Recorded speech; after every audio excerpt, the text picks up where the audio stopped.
I should stand. You know, we record all of these sermons and they're put on our web page and on YouTube, so you can watch them every week if you want. Usually a little bit later than but toward the end of the week. They're usually up. We've had some problems along the way, and I've been working on it, and we hope maybe it's all fixed now. I'm assured that it is. You know, I wanted to preach on the 23rd Psalm, because everybody knows it. I wouldn't have to say very much, and we would be all over by now.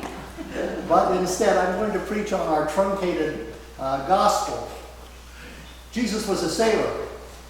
He gets in the boat quite often, and there's two passages in this where he is in the boat, trying to get away from the crowd, trying to go on retreat, taking his disciples with him. He gave them instructions to go out 2 by 2, carry nothing with them, no food, no money, just what they're wearing, and go from village to village, talking about the repentance and the kingdom of heaven.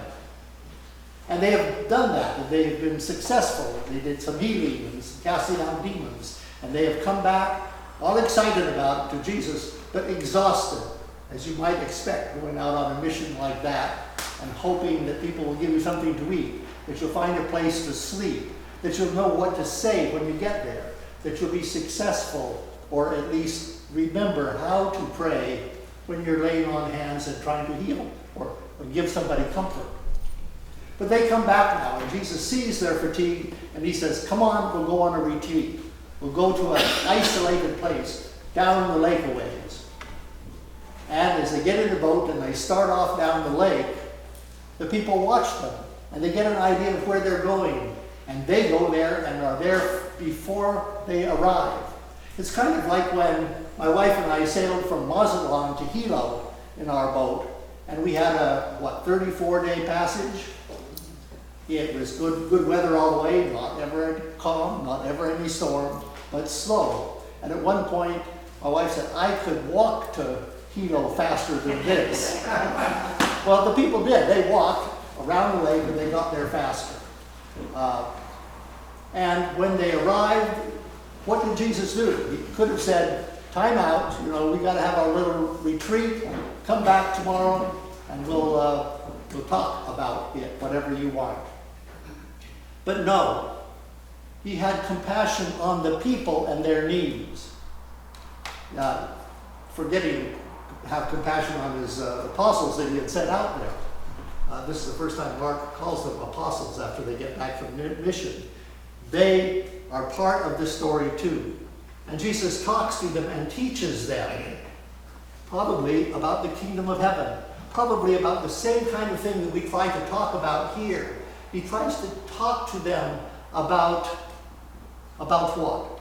About the kingdom of heaven, about how we are all part of the body of Christ, how we are the church. There was no buildings for the church then, no buildings for this itinerant preacher that was going around talking about it. What he was saying is, you are the new building.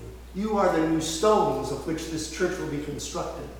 You are the people of God, all of you, as in our epistle, no longer Jew or Gentile, no longer those that are in and those that are out. We are all God's children. We are all part of this community. We are all part of each other. We are all part of God's plan. So he tells them this until it gets dark and they get hungry. And you know what happens next. That's next week. It's a big miracle of feeding 5,000, but that's next week, and we get it out of John instead of out of Mark. We don't come back to Mark until September, I think it is. We don't come back for quite a while now. We have a whole series of the bread sermons, as Gene called them, the bread gospels for 5 weeks about the bread. And I'm not going to say anything more about that because I can do it for 5 weeks. I'm not going to preach all of those in any case. But I will just say that one time I tried making a loaf of bread, and I'm not a bread maker, and when it came out of the oven, it was like a brick. You couldn't even break it, So anyway, we tried it. We couldn't eat it. We held it up, and here's the bread. And it's sort of like that Rock of Ages, you know, that was the bread. And Jesus is supposed to have been able to turn stones into bread if he wanted to, but he didn't. And we don't either. But we have plenty of bread to eat. And he goes on, and when he finishes that, the people want to make him king. They want to make him Messiah that will feed the army, and that'd be great. We can conquer Rome that way. And he runs away, gets in the boat again with his disciples, and they take off across the lake. They go to Gennesaret, which is about halfway down the west side of the Sea of Galilee, or sometimes it was called the Sea of Gennesaret. It's a place where there were lots of hot springs and healing spas. It was a beautiful country, lots of things growing. It was a wonderful place. Now remember, the lake is 800 feet below sea level, and the mountains rise up to 1,200 feet or so on either side in elevation. So almost 2,000 foot mountains on either side of this lake going up. It must have been a beautiful sight, looking like some of the alpine lakes up here in British Columbia, I think. Looking like the kind of thing that you want to just experience and get that whole feeling of God's majesty in those high places, or from those low places, the height of it. The other thing about that lake is because it is like that, and it's right in this rift zone, winds come roaring down at times, and you know that there's these storms on this lake that frightened everybody, and Jesus was asleep in the boat when one came, and everybody thought that we were going to drown, and they wake him up and say, "Don't you care that we're drowning?" And he looks around and says, "Be still, be still," and the wind stops, and the waves stop. Those waves, those storms in our own life like that too, when we're at sea, as we say, when we're not knowing where to go next. The sea is often considered a dangerous place. A lot of people are afraid of the sea, afraid to go outside of land. But it's much safer outside of land than close to the rocks, I'll tell you.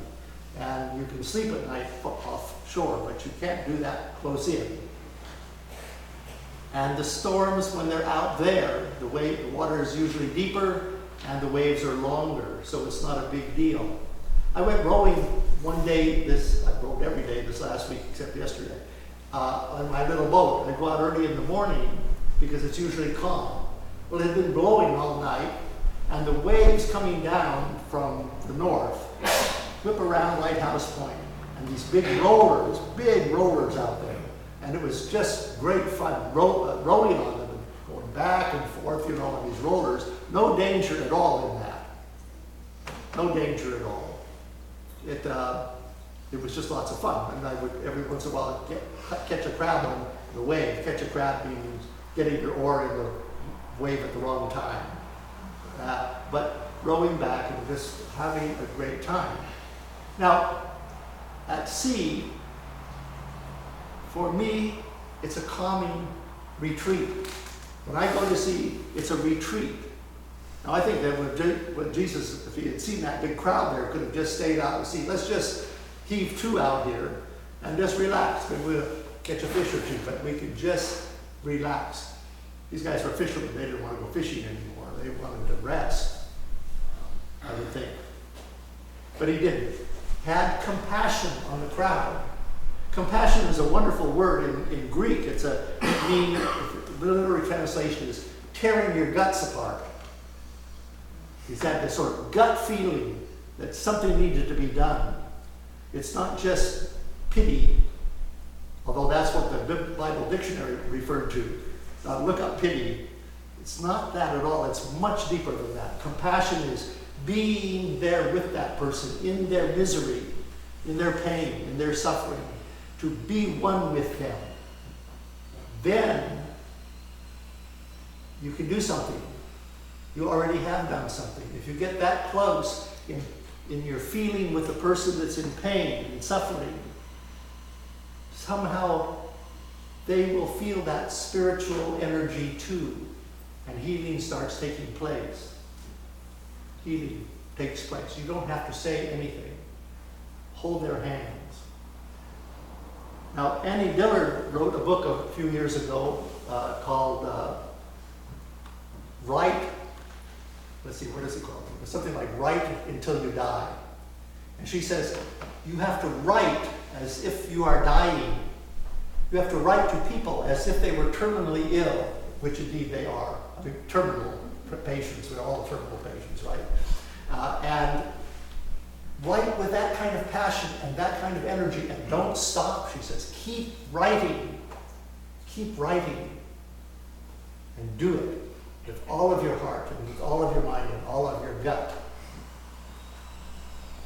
We too need to keep writing, we'll keep talking, we'll keep in connection with each other until we feel that way about each other, until we become one with each other, one with Christ, one all together. And if we get to be that, in that even a little bit, we start changing the world, we change the people around us. They see us and they wonder, what's going on here? Maybe I want some of that too. Maybe I want to join that group, or check it out, or be a part of it, or at least change my life because of it. Changing your life because of it. I told this story before, but there's a lot of people here that have never heard it. When I was in Cub Scouts, I used to take the bus home, which is about a 5-mile trip. And I get on the bus where the bus starts, up in Verdugo Woodlands. And I get on the bus, and I was usually the first one there because the Cub Scout place was close by. And one time, a young woman got on the bus, and she was just radiant. She was smiling, I think, a little bit, but she just like glowed. And I watched her the whole time. And I still talk about her. I still remember her. I still want to look for people who glow like that, who have that feeling of something wonderful is happening. Something wonderful has happened in my life. And I see it, and it changed my life some, all of those years later. How can we as a people, how can each of us as individuals change into that kind of a person, to that kind of a radiant soul that people will see and will want to be there, will want to touch our clothes and be healed? It's up to us. Write until you die.